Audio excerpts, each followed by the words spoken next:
વર્ષ પૂરા થઈ જાય, 77 વર્ષ પૂરા થઈ જાય, આપણે આખો દેશ બધા એની ઉજવણી કરીશું, ધ્વજવંદન કરશું, મજા આવી ગઈ, અંગ્રેજો વયા ગયા, એનું જશ્ન આખા દેશમાં ઉજવાશે.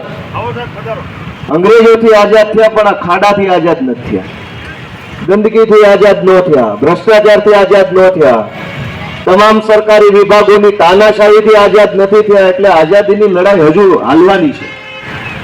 પણ એ વખતે 1947માં દેશની વસ્તી હશે અંદાજે 35-40 કરોડ લોકોની.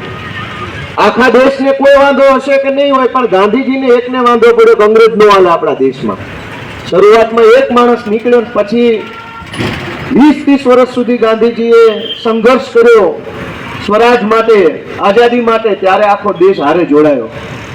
આજ ખુશીની વાત એ છે કે સિંહોરમાં 5 જણાએ જો સિંહોરની અંદર પરિવર્તન લાવવા માટે બેઠા હોય તો મને વિશ્વાસ છે કે આવતીકાલે આખું સિંહોર એમની સાથે ઊભું હશે.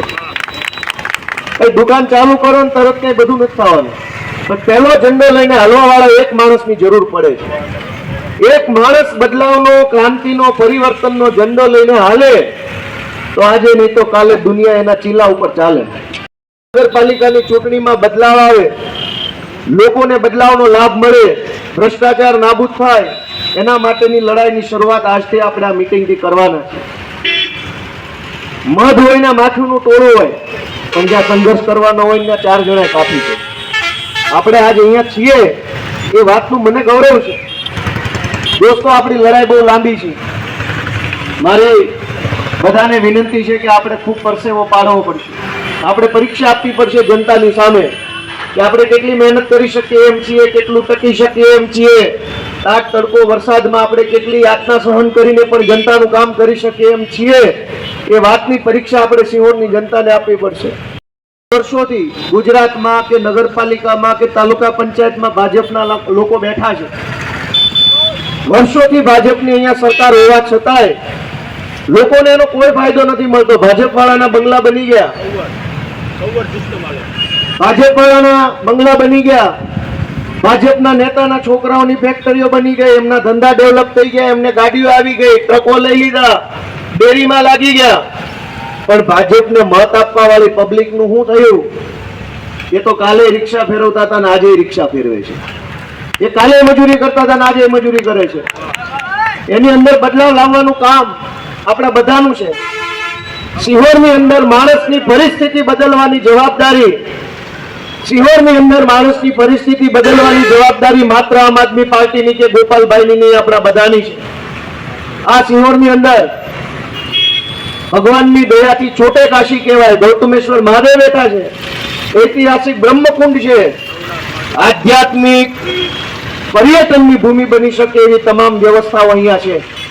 રેલવે સ્ટેશન પર જે આખા દેશમાંથી માણસ અહીંયા દર્શન કરવા આવે એવી વ્યવસ્થા તો છે. અહીંયા દર્શન કરવા આવી શકે, આધ્યાત્મિક શાંતિ લઈ શકે એવી વ્યવસ્થા છે. હમણાં પ્રોજેક્ટ લાવેલા ભાજપ વાળા બ્રહ્મકુંડના વિકાસના નામે ખિસ્સા ભરવાનો. તમારે કઈ વિકાસ કરવાનો નથી, તમે તમારો વિકાસ કરી લીધો, ઘર ભેગા થાવ તો ગામનો વારો આવે વિકાસમાં. દોસ્તો, આપણે જાગવું પડશે.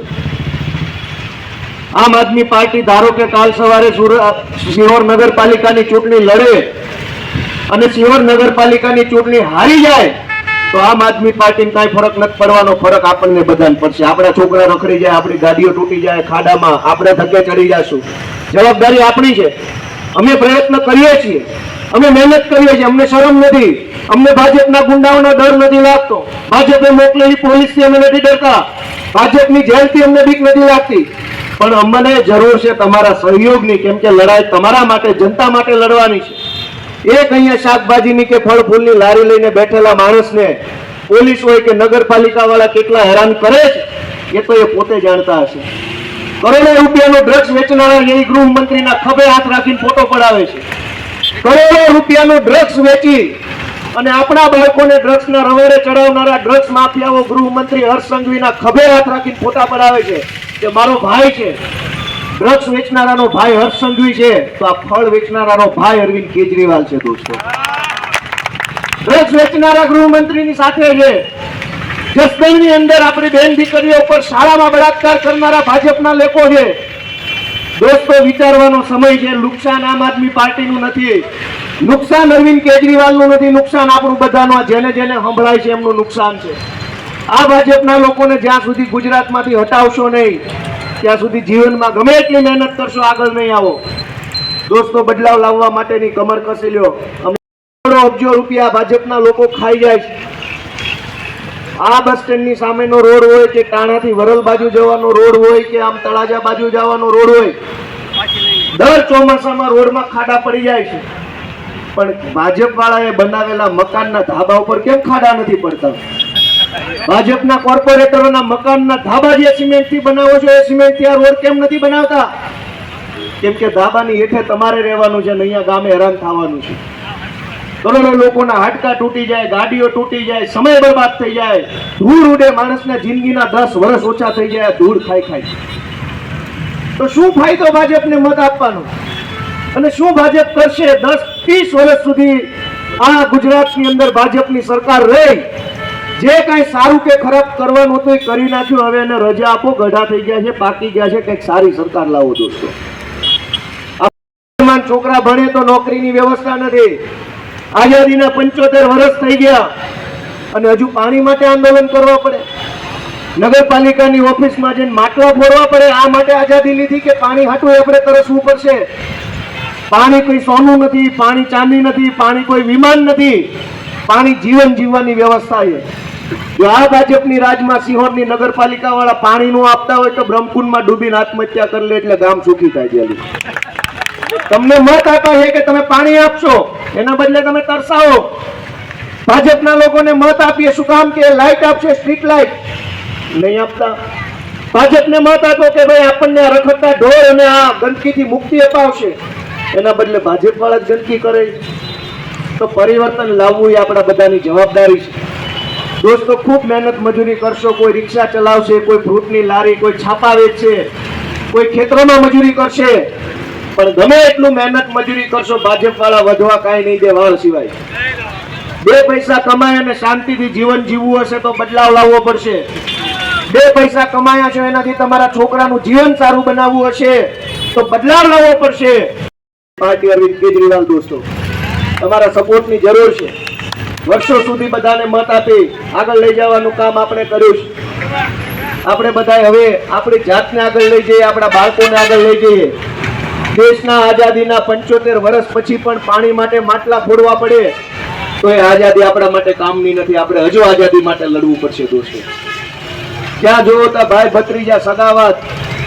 આ ડેરીઓ ખુલી છે સિંહોરમાં, ગરીબના બાળકને નોકરી નહીં મળે. ડેરીમાં ભાજપના ચમચાઓ છે, એના છોકરા નોકરી કરતા હશે. ભાજપને મત આપનાર માણસના છોકરાને ડેરીમાં નોકરી નહીં મળે, પણ ભાજપના ચમચાઓ હશે અને ડેરીમાં નોકરી મળશે. ભાજપના ચમચાને એપીએમસીમાં નોકરી મળે, ભાજપના માણસોને નગરપાલિકામાં નોકરી મળે. અને ભાજપને મત આપનારા બચારા રખડે છે. ભાઈ સાહેબ બાપા કરે, લાચારી કરે કે સાહેબ પ્લીઝ મને ધંધો કરવા દો, સાહેબ અહીંયા મારી રિક્ષા ઉભી રાખવા દો પ્લીઝ. આકે કે મોટી રિક્ષા આકે નાની રિક્ષા, એક માણસ રિક્ષા આકીને પોતાના ઘરનું ગુજરાન ચલાવે ભાજપના માણસોના પેટમાં તેલ રેડાય છે. તમે દારૂ વેચો, ડ્રગ્સ વેચો, 2 નંબરના ધંધા કરો તો ભાજપ વાળાને વાંધો નથી, પણ અહીંયા ઊભી રાખીને રિક્ષા આંકો તો ભાજપ વાળા હપ્તો માગે છે. અને ભાજપની પોલીસ હપ્તો માગે કે હપ્તો દેવો પડશે ભાવનગરથી સિંહોર વચ્ચે રિક્ષા આંકવાનો. પણ ડ્રગ્સ વેચવા વાળા ગૃહમંત્રીની બાજુમાં ઉભા રહી શકે છે. રિક્ષા આંકી અને પરિવારનું ગુજરાન ચલાવવા વાળા માણસની વાત કોઈ સાંભળતું નથી. દોસ્તો, અમે તમારો સહયોગ માંગીએ છીએ. ગુજરાતમાં કે દેશમાં કે દુનિયાના કોઈ પણ છેડે ભાજપની ગમે એવી સરકાર હોય, અમે ભાજપ વાળાથી નથી બીતા, એમના પિતાશ્રીથી નથી બીતા, અમે લડવા વાળા માણસો છીએ. અમારે તમારો સહયોગ જોઈએ, સાથ જોઈએ. ભ્રષ્ટાચારીઓથી ડરતા નથી. જેલમાં મોકલી દઉં, કેસ કરી નાખું, રેડ પડાવી દઉં. અરે ભાઈ, તમને જે તમારાથી થાતું એ કરી લો. અમને લડવૈયા માણસો છીએ, તમારી જેલ બેલથી બીવા વાળા માણસો નથી. ગોપાલભાઈ ઇટાલિયાને 50 વખત જેલમાં પૂરેલા છે. તમારી જેલથી અમે બીતા હોત તો લડવા માટે આવ્યા જ ન હોત. પણ દોસ્તો, જે કોઈ માણસો આ વાતને સાંભળે છે એને મારી વિનંતી છે કે જાગો. આ દેશ આપણો છે, આ છોકરા આપણા છે, આ સમાજ આપણો છે. આ સમાજને ખાડામાં નાખવાનું કામ ભાજપ વાળા કરે છે. આખા ગુજરાતમાં ડ્રગ્સ વેચાય છે, એમાં પકડાય છે ભાજપના માણસો. રાજકોટમાં ડ્રગ્સ વેચતા ભાજપનો માણસ પકડાણો, સુરતમાં ડ્રગ્સ વેચતા ભાજપનો માણસ પકડાણો, બરવાળામાં લઠ્ઠાકાંડ થયો, ભાજપના જિલ્લા પ્રમુખનું નામ આવ્યું. ખેડાની અંદર લઠ્ઠાકાંડ થયો, ભાજપના નેતાનું નામ આવ્યું.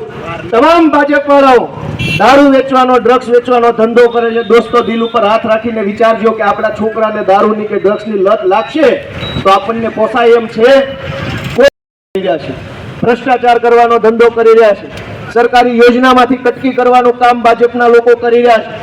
જાગવું આપણે પડશે. આમ આદમી પાર્ટી ગુજરાતના લોકોના હિત માટે લડે છે.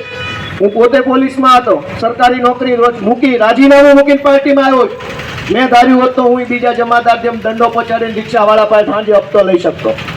મારું કામ એ નથી. હપ્તા ઉઘરાવવાનું કામ મારું નથી. મારું કામ હપ્તા બંધ કરાવવાનું છે. મારું કામ ન્યાય અપાવવાનું છે. મારું કામ નાના માણસને મદદ કરવાનું છે. દોસ્તો, તમારા બધાના સાથ સહયોગની અપેક્ષા છે. સિંહોરમાં અમારી નાનકડી એવી ટીમ છે. જીતુભાઈ છે, પંડ્યા સાહેબ છે, બાલાભાઈ છે, હસમુખભાઈ છે, ભરતભાઈ રબારી છે, અશોકભાઈ છે. અમારી બહુ નાની એવી ટીમ છે દોસ્તો. પણ મહાભારતનું યુદ્ધ થયું ને એક બાજુ હજારો અક્ષોહિણી સેના, અણહણતા હાથી, ઘોડા, હજારો કરોડો સૈનિકો અને કૌરવોની ફોજ. પણ સત્ય સાથે 5 પાંડવો ઉભા રહ્યા તો ઈશ્વરે આવીને એને મદદ કરીને મહાભારતના ઇતિહાસમાં પાંડવોનો વિજય થયો.